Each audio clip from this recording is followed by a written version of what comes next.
Imagine walking alone through dense, untamed forests, shadows dancing ominously around you, branches snapping underfoot with each cautious step. The moon is full, casting eerie beams through the twisted branches overhead, and suddenly, a blood-curdling howl echoes through the darkness. Your heart races as you remember the warnings whispered by the native peoples. Warnings about terrifying beings that haunt these ancient lands.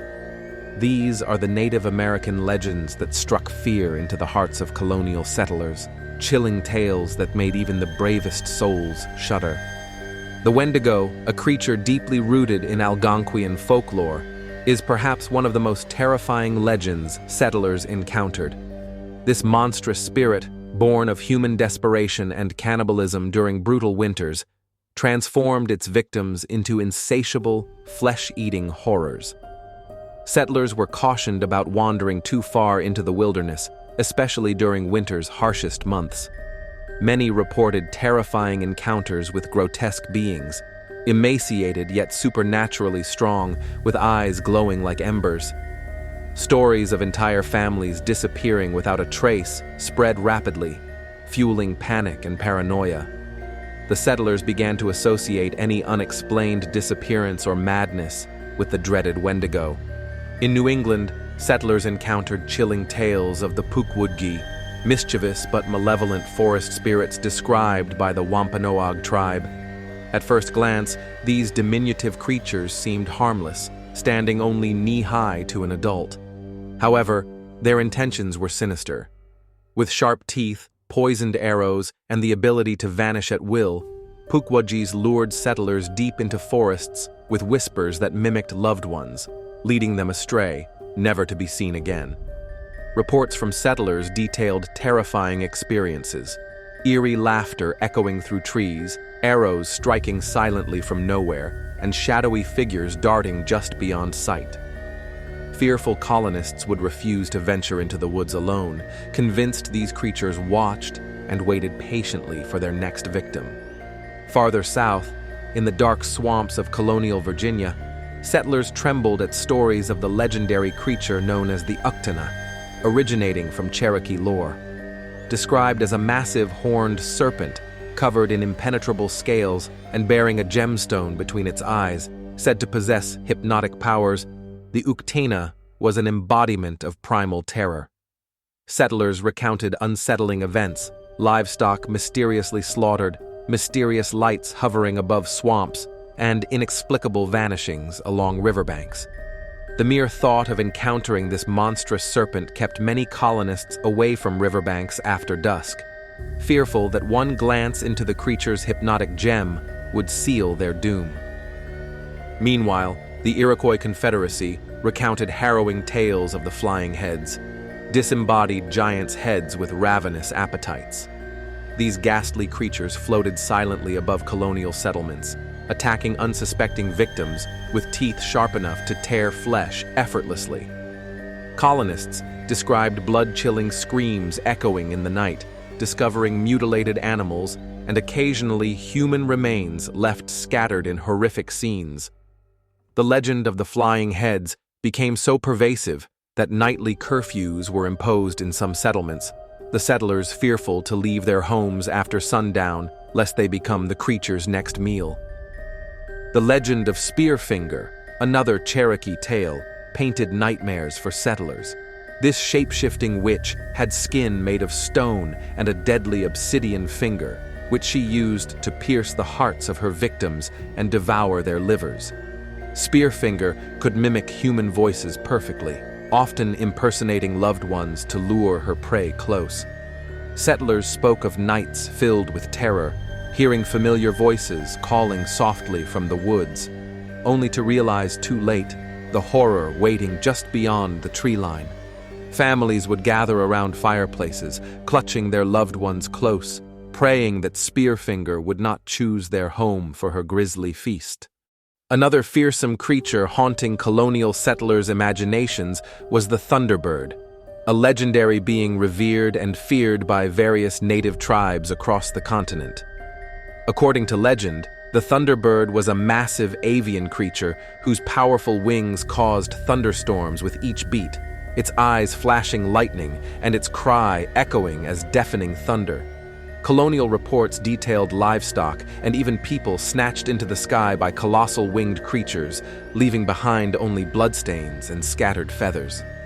Settlers eyed storm clouds warily, terrified by the possibility that each storm could signal the thunderbird's return. These legends weren't merely superstition, they were reflections of the settlers' deepest fears, amplified by their isolation and vulnerability in an unknown, hostile environment. Native American legends served as cautionary tales, stark reminders of the dangers lurking in the untamed wilderness. As colonists spread across the continent, these stories intertwined with their own experiences, creating a tapestry of terror that still fascinates and chills us today.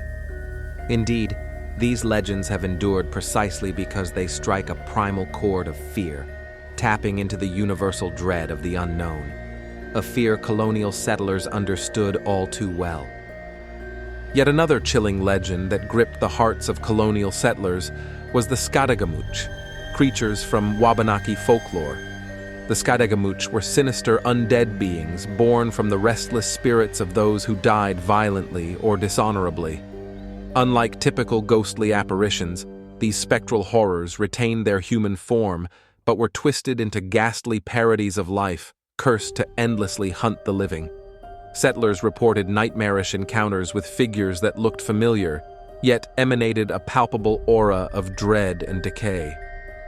They recounted chilling instances of waking in the dead of night to find pale, glowing eyes peering through cracks in cabin walls, accompanied by the foul stench of rot. Some claimed that these terrifying apparitions whispered in rasping voices, recounting secrets or sins known only to the settlers themselves, driving them to madness or despair. Equally unsettling was the story of the Wechuge, a haunting figure from Athabascan legend, resembling the Algonquian Wendigo. This creature was said to be born when a human committed unspeakable sins or indulged in cannibalism. Settlers in the northern reaches of colonial America spoke fearfully of Wechuge sightings, describing monstrous figures prowling just beyond the firelight during winter nights. Tales of men driven mad by visions of the Wechuge, becoming aggressive, dangerous, or disappearing into the frigid forests never to return, spread dread throughout frontier communities. Colonists often mistook strange tracks, found after snowfalls or eerie cries echoing through the frozen night, as signs that the Wechuge was near, heightening their paranoia during long, isolated winters. In regions inhabited by the Lenape people, the Mhuwe terrified settlers with their grotesque appearance and aggressive demeanor. These monstrous beings, humanoid but covered in thick, matted hair, roamed forests at night, preying upon the unwary. Colonists recounted heart-stopping encounters where they glimpsed immense figures standing silently among the trees, eyes reflecting an unnatural glow in torchlight. Livestock frequently went missing or turned up brutally mauled, adding credibility to settlers' fears that the Mhuwe stalked their communities. The presence of these fearsome creatures led many colonists to establish strict rules about venturing outside at night, preferring the perceived safety behind barricaded doors. Another creature, the Lofa from Chickasaw legends, haunted the dreams and realities of southern colonists. This giant ape-like being, distinguished by its foul smell and aggressive territorial behavior, terrorized settlers venturing into dense, swampy forests. Numerous accounts described sudden, violent encounters, expeditions halted by enormous rocks hurled from unseen locations, trees violently shaken or snapped, and guttural roars reverberating through otherwise silent woods. These experiences fueled settlers' dread of uncharted territories, limiting their explorations and influencing how and where they established new settlements. Colonists in the Great Lakes region spoke of the underwater monster Mishipeshu, known as the water panther.